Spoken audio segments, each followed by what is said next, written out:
Welcome to The Real News. I'm Juhyun Park, and I'll be your host for this episode. Today, we once again turn our attention to Palestine, where, as of the date of this recording, Tuesday, November 28th, the initial 4-day temporary truce agreed to by Israel and Hamas has been extended for 2 more days. By the time you listen to this, it is quite probable that the truce will have ended and Israel's bombing of Gaza could continue. In this crucial juncture, we turn to a discussion on the necessity of international solidarity with Palestine with Yara Shoufani of the Palestinian Youth Movement. Before proceeding, I'd like to extend the gratitude of the entire Real News team to all of you listeners and readers out there. The Real News is a totally independent and not-for-profit outlet dedicated to uplifting the stories of working people and popular struggles around the world. We don't take corporate cash, we don't run ads, and we don't do paid subscriptions. Our operations depend on the generosity of hardworking people like you. If you'd like to help us sustain our work, please visit therealnews.com/donate. No amount is too small, and all of it goes towards powering our reporting. As we move towards the end of the year, we are in a final donation campaign for 2023 to ensure that we can sustain our funding into the new year. So your giving matters more than ever at this moment. We are now 52 days into Israel's latest war on Gaza. Through a relentless and indiscriminate bombing campaign, Israel has obliterated more than half of the buildings in northern Gaza, killing over 20,000 Palestinians, wounding over 32,000, and forcing more than 1.7 million Gazans to flee their homes. The human toll of Israel's latest bombing campaign now officially surpasses the bloodshed and displacement incurred by the initial Nakba of 1947 to 1949, in which Zionist settlers killed more than 15,000 Palestinians, burned down over 500 villages, and drove some 700,000 people from their homes to clear the land for the founding of the State of Israel. The suffering and death inflicted on the Palestinian people in the past 52 days is staggering. Yet this war is far from over. And as we've previously discussed here on The Real News, the immense casualties in Gaza do not necessarily indicate that Israel is winning. One dimension in which that's become increasingly clear is a sea change in world public opinion on Israel, which has been accompanied by a rising tide of international condemnation. 10 nations thus far have either withdrawn their diplomats or fully severed relations with Israel since October 7th. Around the world, a mass movement in opposition to Israel's genocide in Gaza has mobilized millions of people, from Jakarta to Johannesburg, Ottawa to Oslo. Apart from the truly tremendous marches and demonstrations taking place, workers in Belgium and Spain have refused to transport weapons bound for Israel. Students have walked out of their schools and universities. Activists have shut down arms factories, ports, and government offices, generating political crisis in many of the nations allied with Israel. Political leaders are struggling to sustain moral and material support for Israel's slaughter in the face of this growing outrage. Joining The Real News today is Yara Shoufani, a member of the Palestinian Youth Movement, one of the principal organizations spearheading the mass movement in solidarity with Palestine. With chapters across North America and Europe, the Palestinian Youth Movement is an organization of Palestinian and Arab youth struggling for the liberation of Palestine from the diaspora. Yara Shoufani is a PhD student in political science at York University. Yara, welcome to The Real News. Thank you so much for having me on the show. Yara, your organization, the Palestinian Youth Movement, just held a massive mobilization in Ottawa, the capital of Canada, where more than 100,000 people marched on Parliament Hill in solidarity with Palestine. The Palestinian Youth Movement was also one of the convening organizations at the head of the March on Washington on November 4th, where you spoke with our editor-in-chief, Maximilian Alvarez. What's it been like for the Palestinian Youth Movement building this momentum over the past 52 days? And what do you believe you've achieved so far? I think the past 52 days have been, both really challenging in the context of, watching Israel's genocide on the people of Gaza, seeing day after day the increasing death toll of Palestinians murdered. We have been watching the destruction of hospitals and schools and mosques and churches, videos of Palestinians trapped under rubble. So there's been a sense of anger and frustration, but also I think a sense of urgency and a responsibility that what we build in this moment must be successful because our people cannot afford for us to fail. And I think that what that has driven is a mass movement across the world that is organizing on the question of Palestine. And really, I mean, you named a few of the pieces there. The National March on Washington, D.C., which was the largest march in favor of Palestine in U.S. history, with updated estimates ranging as high as 600,000, as well as the march that took place just this past weekend on Ottawa, even amidst the quote unquote pause, which we know is not a true ceasefire. It's not an unconditional ceasefire, but nonetheless, we saw the largest march in Canadian history take place this past weekend, as well as the campaign to shut it down for Palestine, which was launched in early November and has had now multiple campaign dates. And really, at the center of this campaign is really this refusal to continue on with business as usual while the Palestinian people are facing a genocide that is part of a 75-year-long process of colonization. And what we've seen in the context of this campaign have been a myriad of direct actions and mass mobilization. So we've seen high school and university walkouts. We saw in the Bay Area not only the shutdown of a highway, but also the shutdown of a bridge. In New York, we saw the Macy's parade, the Thanksgiving parade disruptions, the occupation of BlackRock, occupation of New York Times.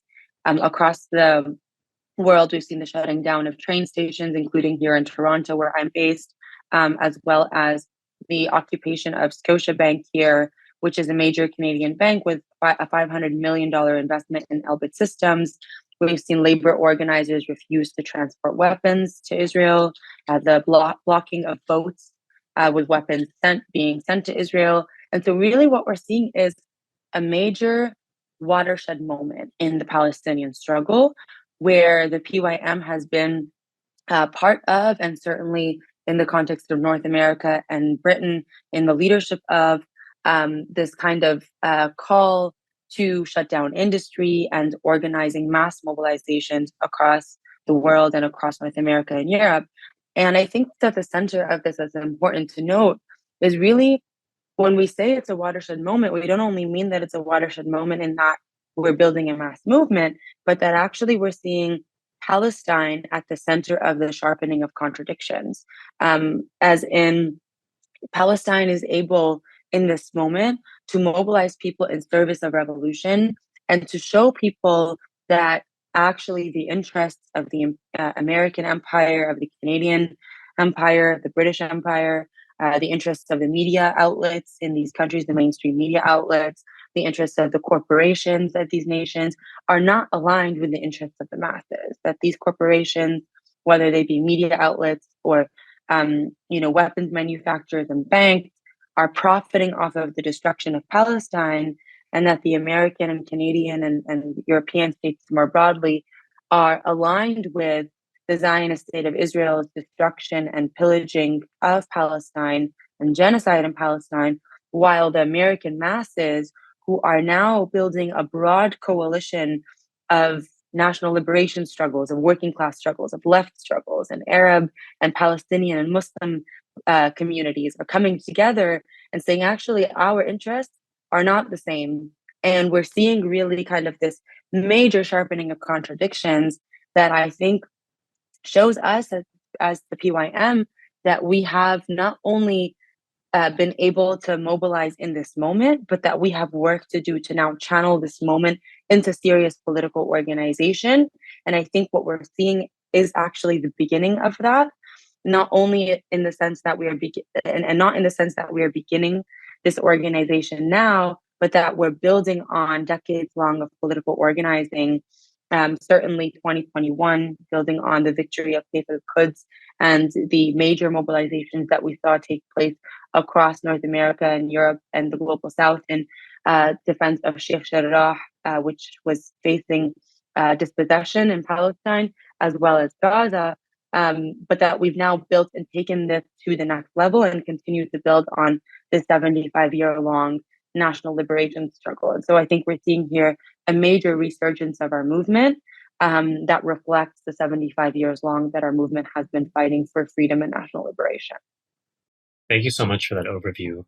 I am realizing that I should have asked you this first, but you've already spoken a bit about the scope of the Palestinian Youth Movement, about the role that you are playing in this particular moment.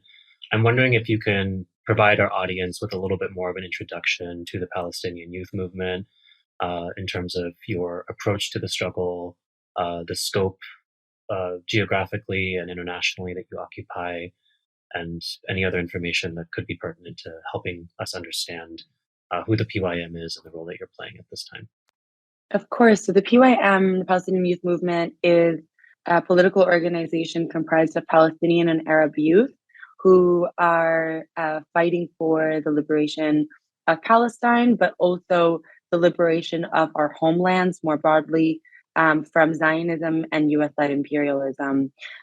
We are organized across the United States, Canada, and Europe, specifically Britain. And really, we've been working for now upwards of 10 years as a political organization on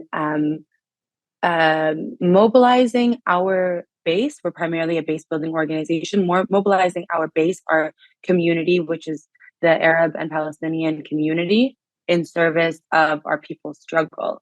And I think really at the heart of our project is the refusal to allow for the conditions that displaced us into the West, right? The condition of colonization and imperialism, which have violently uprooted us from our homes, and resulted in our existence in Western nations.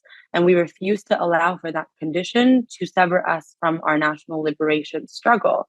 And we know that the conditions of Palestinians and Arabs in the West, in the United States and Canada and Europe, is one where we are surveilled and repressed, and really disconnected from our homeland. But we also know that through political organization, particularly of our youth, but more broadly our communities, we are able to challenge that disconnection, that severing of our people from our homeland, and work to ignite our people in service of the national liberation struggle, and that we have a historic role to play in the heart of empire, in the nations that fund Israeli colonization, to fight this colonization, and to fight the imperialism that drives their support for Israeli colonization.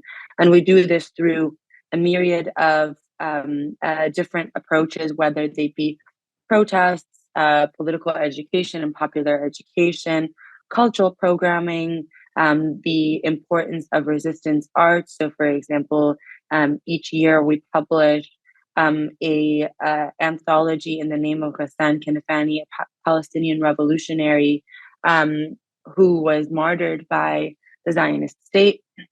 And we publish a anthology of artist submissions in his name, which also allows for us to fund 3 scholarships for Palestinian artists.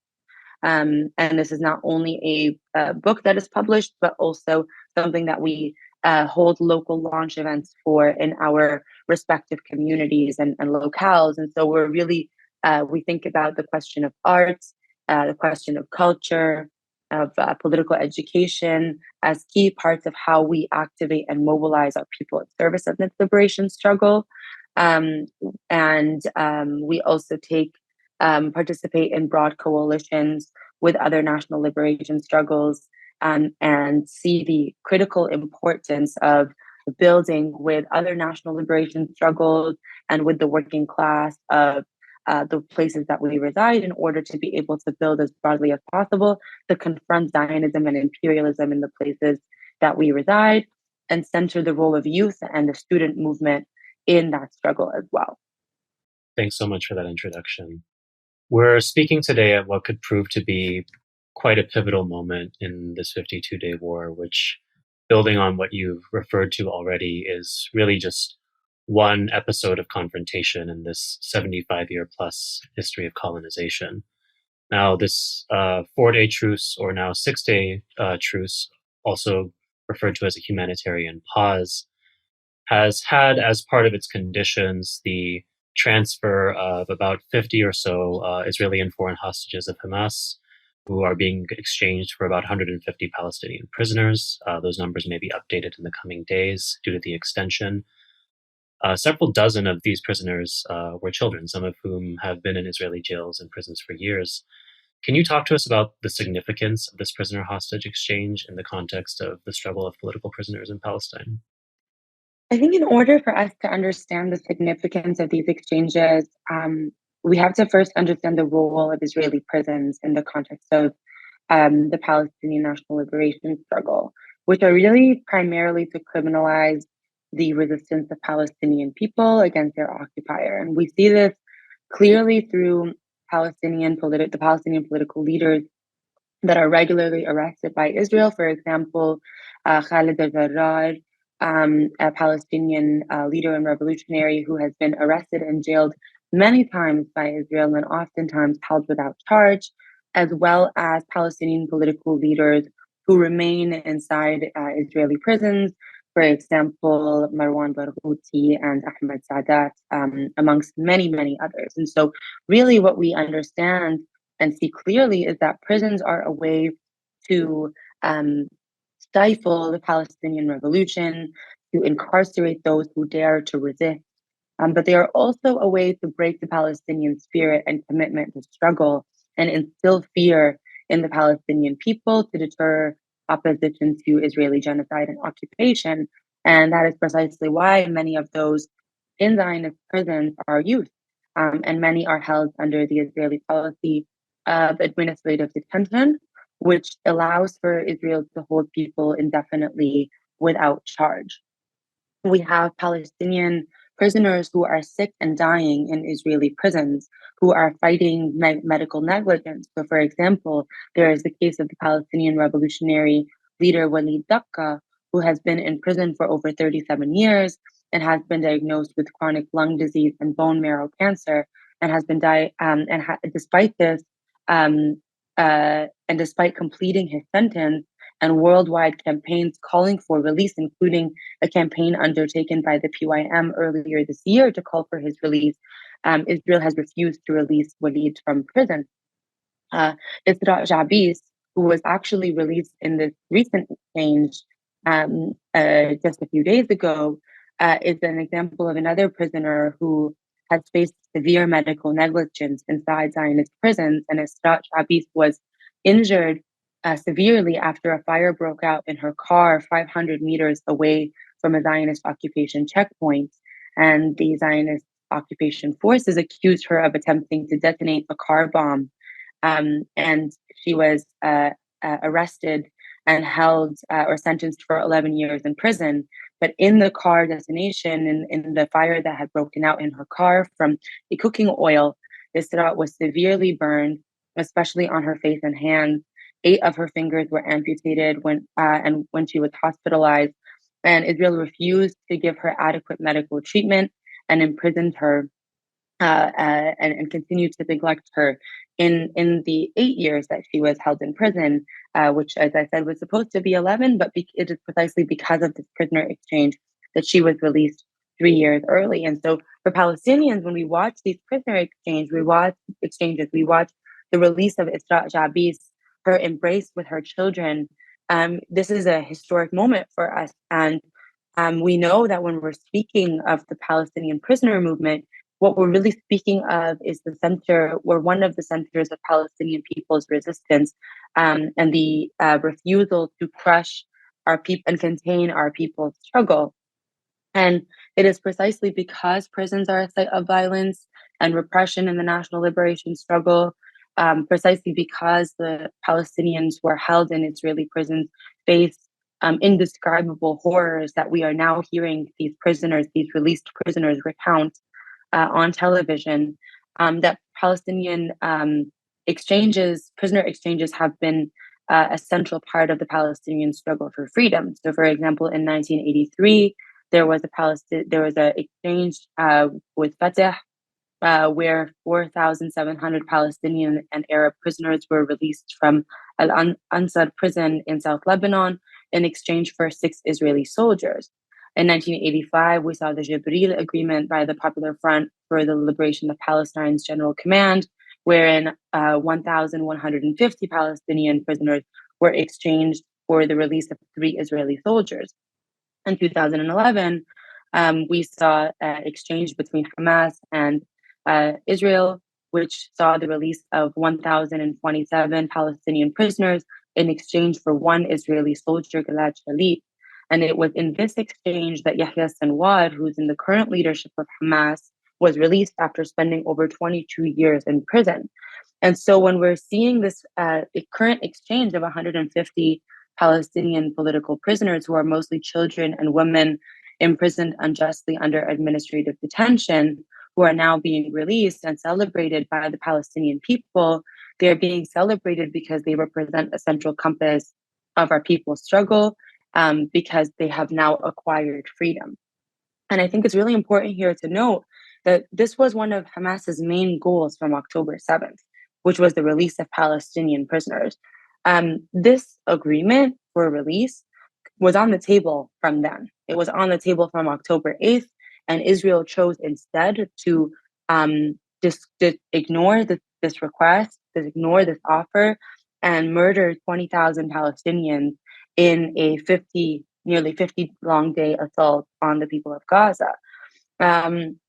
And I think that also speaks to the nature of the Zionist state's, genocidal nature, its foundation on the destruction of Palestinian life and Palestinian land. And I think the fact that, 40 plus days later, we've seen this release, it is a big achievement and political win for the Palestinian national liberation struggle, and certainly being seen as a political win for Hamas inside the Palestinian liberation movement arena. And these are prisoners, these 150 prisoners, are prisoners that Israel has refused to release, even under treaties for release that they had signed with the Palestinian Authority. And I think historically speaking, the only way to release prisoners for the Palestinian people has been through these exchange deals. This is what history has taught the Palestinian people. And so through these next few weeks and months, the Palestinian people will continue to await the release of thousands more prisoners, freedom that was made possible only through the steadfastness of the Palestinian people, of the prisoners themselves, and of the people of Gaza. And people, I think, are waiting anxiously to see who will be released next, which Palestinian leadership, children and women will be released next. And it is certainly for many Palestinians the ushering in of a new era. As a comrade of mine, Sarah, put it in her speech in Ottawa, the era of liberation. Absolutely. This information that you've shared with us about the context of Israeli imprisonment of thousands of Palestinians, including predominantly women and children, in many cases, as you referred to, under administrative detention, meaning that they have not been formally charged, they have not been convicted, is really, really significant to reframing the narrative that has developed since October 7th. First of all, temporally displacing us from this idea that this is a conflict that only begins 52 days ago, when, of course, there are these decades and decades of struggle and oppression that precede it. And also for understanding, the centrality of the hostages and the discourse and politics and bickering around, what is to be done for the Israeli hostages that were taken by Hamas. How is it that we are to understand and discuss these sorts of actions? And I think that's been really crucial, especially in shaping the responses from various progressive forces in the West, in North America in particular, around what are the demands that we put up right now. And we're in this moment where there is this lull, officially at least, in the violence. That's not to say that it has completely stopped. There have been many instances of violations of this truce, particularly from Israel, that we're not going to enumerate at this moment. But bringing us back to like what is to really be done at this time. This demand for a ceasefire is certainly not going away, and slowly but surely, there are more elected representatives here in the United States that are moving towards support of that position. I'm hoping you can talk to us a little bit about what the demands the Palestinian Youth Movement have made of the U.S. and other governments who continue to support Israel. What else do you see as needing to occur in this time And how do these goals align with your longer term vision of liberation, which you outlined for us earlier? So I think ceasefire, as you named it, has been one of the central demands. And really, it has been a central demand because of its urgency and necessity amidst a violent genocidal assault that was, day after day, um, resulting in the massacres of our people. But really, we also know that a ceasefire cannot be the only demand and has never been the only demand. So secondary, or in addition to a ceasefire, we have also been calling for an end to complicity and aid. So in the U.S. context, what we're talking about here is over $3.6 billion per year in aid to Israel. And we saw during the course of this assault an attempt actually by the United States to approve an additional $14 billion in aid. So essentially, kind of showing that the United States government, what we've known for a long time, is interested in rewarding Israel for its genocide as an imperialist nation that is aligned with Israel. Certainly, Joe Biden has previously said that had there not been an Israel, the United States would have needed to create one, right? And so we're seeing here the clear kind of alliance between the United States and Israel. But in the case of Canada, also more broadly, complicity has been one of our demands. Where there's over $20 million in weapons trade deals that take place per year in Canada between Israel, as well as the general refusal of the Canadian government, the American government, and European nations more broadly to call for a ceasefire, which has also been paired with repression against the Palestinian movement, right? The attempt to criminalize protests, specific slogans, for example, from the river to the sea, has been a slogan that the political class has been trying to attack. Repression of people who are attending protests. We've seen all across Canada, the United States, and Europe. And so that second demand of an end to complicity and aid has been also central for us. And the third demand is to end and lift the siege on Gaza. So for nearly 17 years, the people of Gaza have effectively been held in an open air prison whereby Israel controls Gaza's access to air, land, and sea, determining what goes in and what goes out, what medicine is allowed in, what building products are allowed in, rationing food that is allowed in. And so we're talking here effectively about an open air prison, 2.2 million people being held hostage for over 16 years. And so we've been calling to lift the siege on Gaza immediately. And I think these three demands relate to broader demands to end the occupation and to release all Palestinian prisoners. And that is something that we have been fighting for a long period of time. Prisoners have been at the compass, or really are the compass of our people's struggle. And despite the challenges of the Palestinian prisoner movement, precisely because prisoners are, placed out of sight, right, in these cells that make it hard for us to see openly what is taking place. And so there has been a concentrated effort for decades for the Palestinian liberation struggle to put prisoners at the center of that struggle, understanding that inside these jails, our prisoners are engaged in struggle. They are engaged in cultural production and knowledge production that drives the revolution forward. They are teaching one another inside these prison cells, and the prisoner struggle has been a central part of PYM's work. And actually, we have been working for the last over a year on the translation of a central text for the Palestinian prisoners movement called The Trinity of Fundamentals, written by Wissam Rafidi, which is a partnership that we've been working on with 1804 Book, that to be released by the end of this year, which is a pillar or a central text in the Palestinian prisoner literature. And Palestinian prisoner literature has been something that we have been really kind of focused on as the PYM. And so I think all of these demands, whether they be the call for an end to complicity and aid, or a call for the breaking of the blockade and ending of the occupation, or the release of political prisoners, Palestinian prisoners, all of them are part of the Palestinian struggle for national liberation and have been at the center of our work. I think something that's important to note here is when we say these are our demands, right, and we're asserting these demands inside the United States empire or inside the Canadian empire, it's important to note that we are not naive. We know that it is not through just simply naming these demands that we can convince the US empire or Canada and Britain and European nations to follow our lead.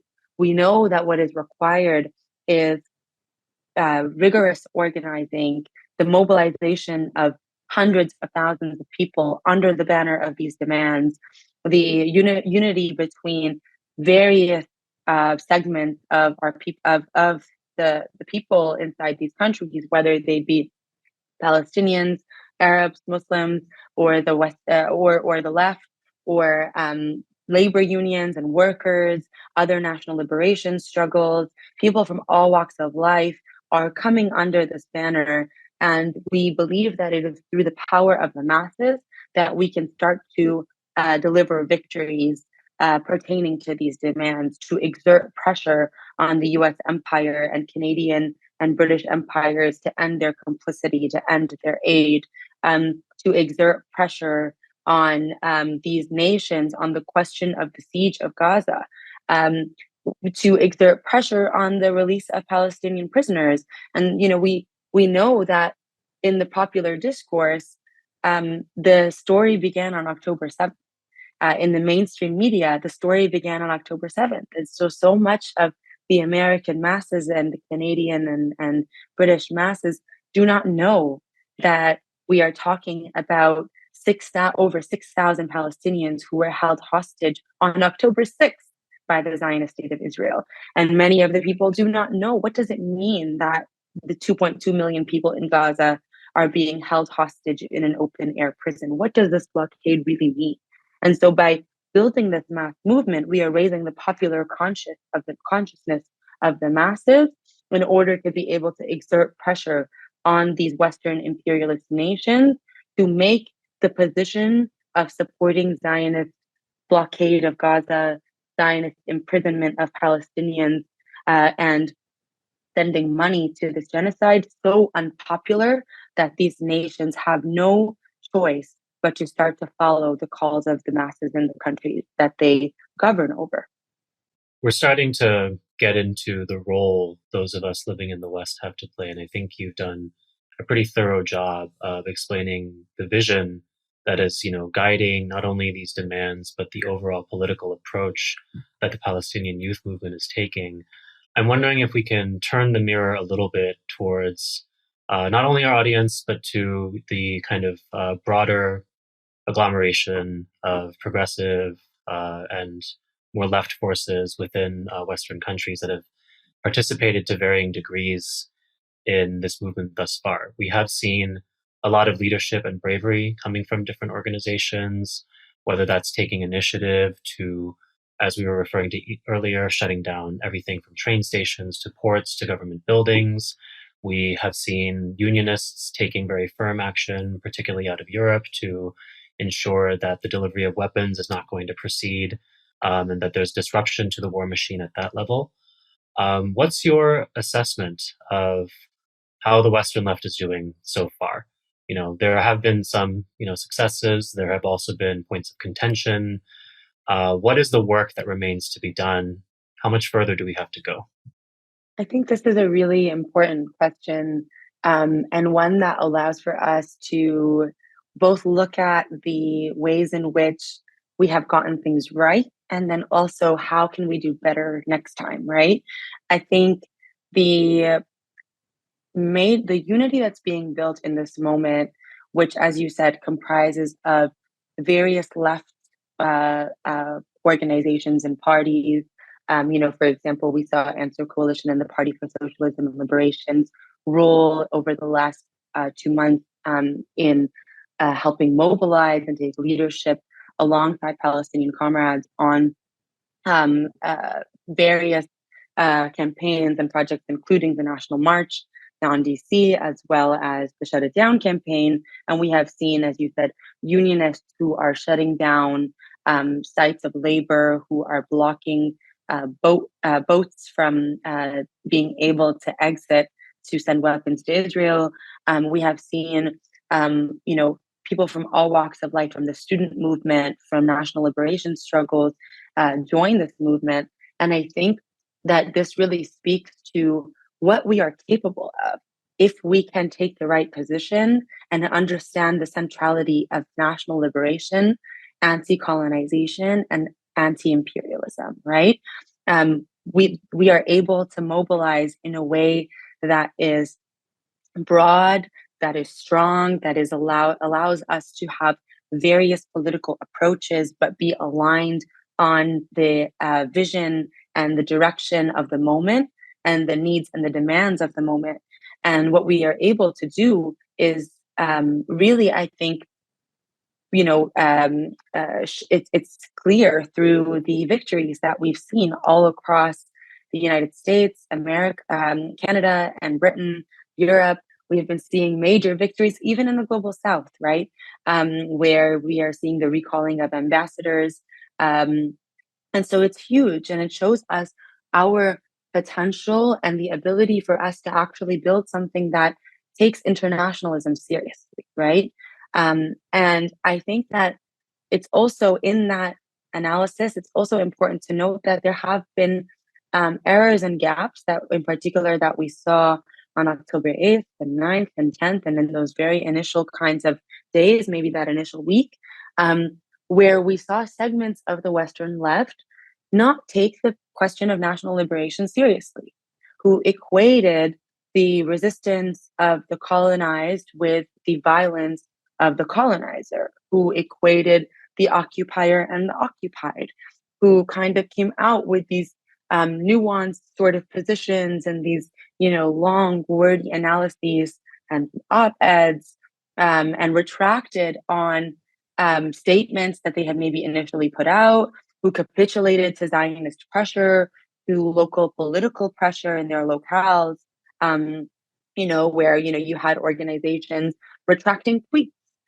because they had, supported a pro-Palestinian protest and then gotten crackdown against the protest by local politicians. And instead of supporting their Palestinian comrades and understanding that actually these protests are a central part of the struggle of the fight for socialism itself, the fight against imperialism itself, they retracted. And I think it's disappointing, but it also doesn't have to be our story. And I think that's the most important piece. We don't need, we can learn from this moment, is what I think is the most critical thing. I don't want us to be in a place where we're saying, the Western segments of the Western left failed and therefore represent, the irredeemability of the Western left, because I don't believe that. I actually think that the Western left must learn from this moment and must learn from, this moment in order to actually build a Western left tradition that takes the question of anti-imperialism and anti-colonialism seriously, that takes the question of national liberation seriously. And that is a tradition that we know has existed amongst the left for decades, not only in the West, but across the global South. We know in the era of revolution, in the 60s and in the 70s, that at the center and at the heart of that revolution was an alliance that was being built between the national liberation struggles of the global South and the anti-capitalist and anti-imperialist struggles for socialism in the global North, whether they took form in national liberation struggles inside the empire, the heart of empire, or working class struggles inside the heart of empire that were working to build together, not only across struggles in a way that understood their struggle as intertwined, but also with the resistance of the global South against colonialism and imperialism. And I think it's really critical for us to be thinking now about, can we use this moment to revive that tradition? Can we use this moment to learn from the mistakes of a more chauvinist Western left that has repeatedly thrown anti-colonial struggles under the bus, thrown struggles for racial liberation under the bus, thrown struggles against US-led imperialism under the bus.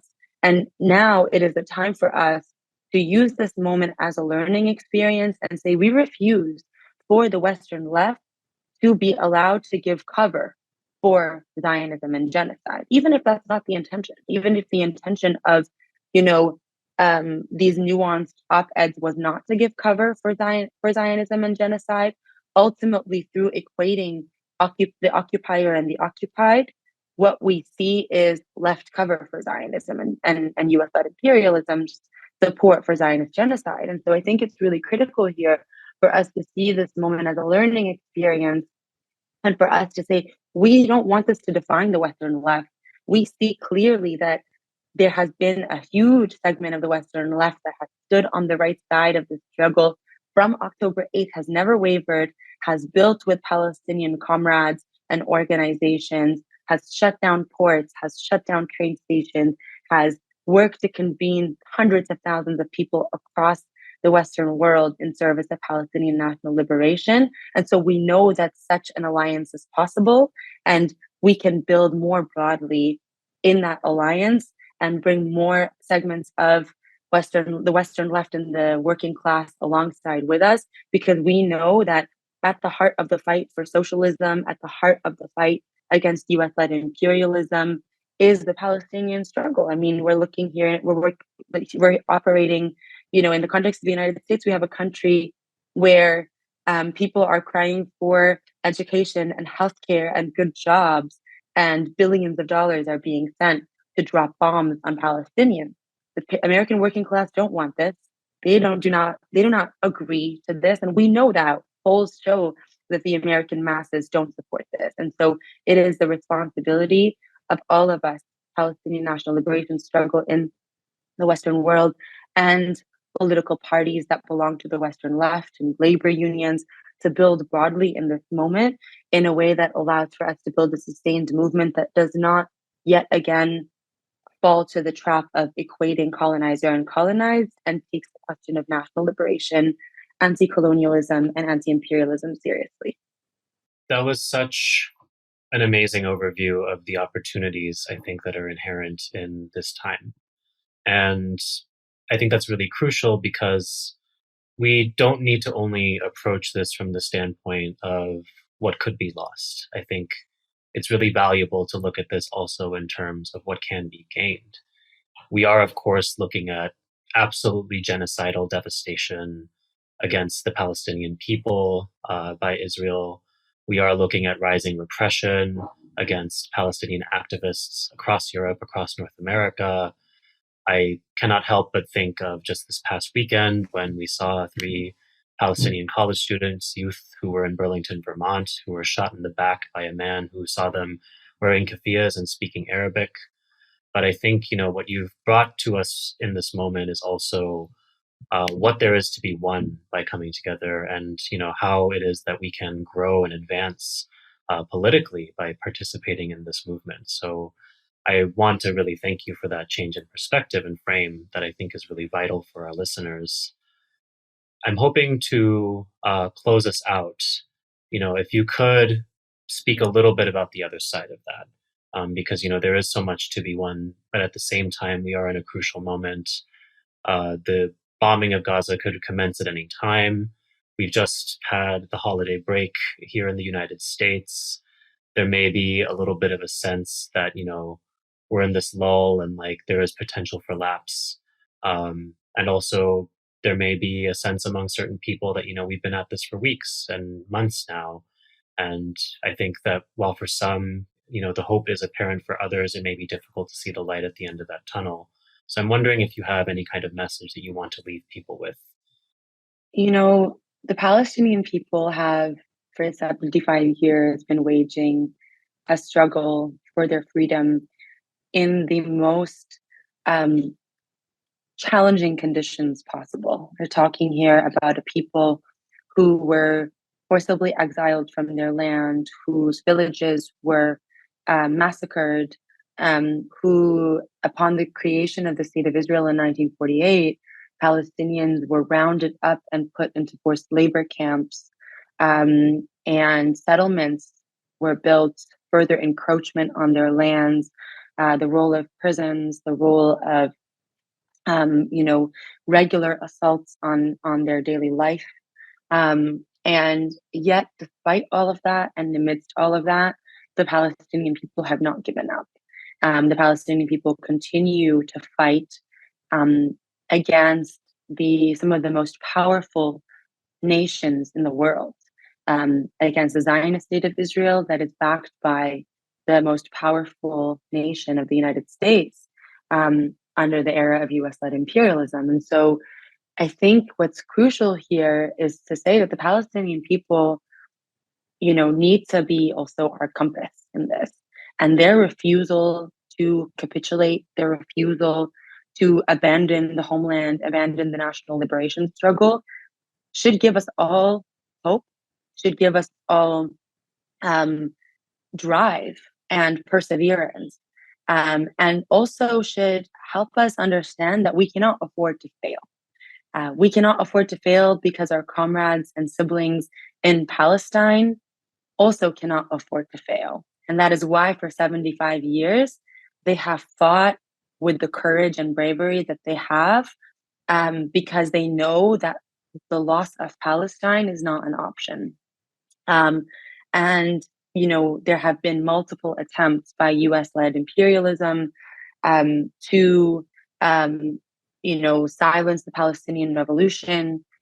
We saw that with the signing of the Oslo Accords in 1993, which the US facilitated, which sought to basically capitulate the struggle for Palestinian national liberation and have Palestinians put down their arms and abandon the revolutionary path in order to adopt a path of quote unquote state building, which really meant the creation of the Palestinian Authority, a proxy that would facilitate Zionist colonization. And we saw Palestinians then refuse by waging the Second Intifada and say, we refuse to accept the capitulation of our people's struggle. Imperialism will not co-opt our people's struggle. And that in and of itself teaches us that the Palestinian people will not give up. And so what does that leave for us? I think what that leaves for us is the need to be driven by this steadfast determination, and to support, first of all, the Palestinian movement against repression. We know, as you mentioned, there has been severe repression that's taken place. We have seen hate-motivated attacks against Palestinians and Muslims in North America and Europe. And we have also seen repression against activists who have been engaged in direct action across the Western world, who are now facing major charges. We know that the student movement is facing severe repression on campus by university administration, which is being driven by Zionist donors. We know that the Anti-Defamation League, the ADL, is working to ramp up repression against Palestinians inside the United States and colluding with the American government in order to crack down on Palestinian organizing. And so it is really critical, first of all, for us to understand that when this repression comes, and it's already coming, that this mass movement must be ready to move mountains to protect the people and the institutions and organizations that are facing repression inside the Western world. And I think we also must understand the way in which this repression is tied to US-led imperialism and Zionism's genocidal project inside Palestine. It is not some kind of spontaneous articulation or rise in hate crime against Palestinians and Arabs and Muslims, but actually we know that the genocidal project of imperialism always drives hatred and violence and repression against the communities that are being targeted. And we saw that through the United States political class and media classes rhetoric, which sought to which dehumanized Palestinians in order to justify the US's funding of the genocide, same with Canada and other European nations. And so there is a clear connection and tie between the rhetoric that is used by the politicians of the Western world to justify Israel's genocide, and the way in which the politicians collude with Zionist institutions in the West in order to crack down on Palestinian movements. There's a direct correlation between this and the rise in hate crime that we see now and that we are going to continue to see. And I think that's really important for us to be able to continue to understand the way in which that rise in hate crime, that rise in violence against our movement is related to the system of US-led imperialism and its collusion with Zionism. And so it's critical that we support and mobilize to support all of those who are already facing repression, whether it be state-led or Zionist institution-led or university-led repression in our locales, and be prepared to continue to support these people, because we know that as our movement grows stronger, we will face more and more repression over the coming years. I think it's also important for us to continue to build and understand that we are not simply mobilizing, we are committed to political organizing. We are going to organize in a way that is sustained and build a political movement that is able to assert demands beyond this moment, which include and must include the demand for a lifting of the siege on Gaza. We must build a sustained effort and channel this energy into building a sustained effort to break the blockade. It's imperative that we do not let this energy die, in any way, shape, or form, but that we get organized, that we join political organizations, and we commit to the breaking of the siege on Gaza, and that we continue to organize to free all Palestinian prisoners and to free Palestine from the river to the sea. And so I'll leave it at that. I think really the key task at hand is a big one, but it's one that we must commit wholly to in terms of building a new revolutionary era in the imperial core that helps us advance the revolutionary era that the Palestinians in the homeland and in the refugee camps are at the forefront of building. Excellent. Before we say goodbye, could you tell us how to keep up with you and the Palestinian Youth Movement? Yes, the Palestinian Youth Movement has a page on Instagram as well as Twitter that you can follow in order to stay up to date with our different events. We also have our website where you can go to sign up to a mailing list to get regular updates from the PYM about our work. Amazing. This has been Yara Shoufani from the Palestinian Youth Movement, speaking on The Real News. I'm your host, Juhyun Park. Before we close, immense gesture of gratitude and thanks towards everyone on our staff supporting with this episode behind the scenes. That's Adam Coley, David Hebden, and Kayla Rivera. Thank you very much as well to you, our listeners. We'll be back at some other point. And until then, stay in the streets, stay in the struggle. Thank you so much for watching The Real News Network, where we lift up the voices, stories, and struggles that you care about most. And we need your help to keep doing this work, so please tap your screen now, subscribe, and donate to The Real News Network. Solidarity forever.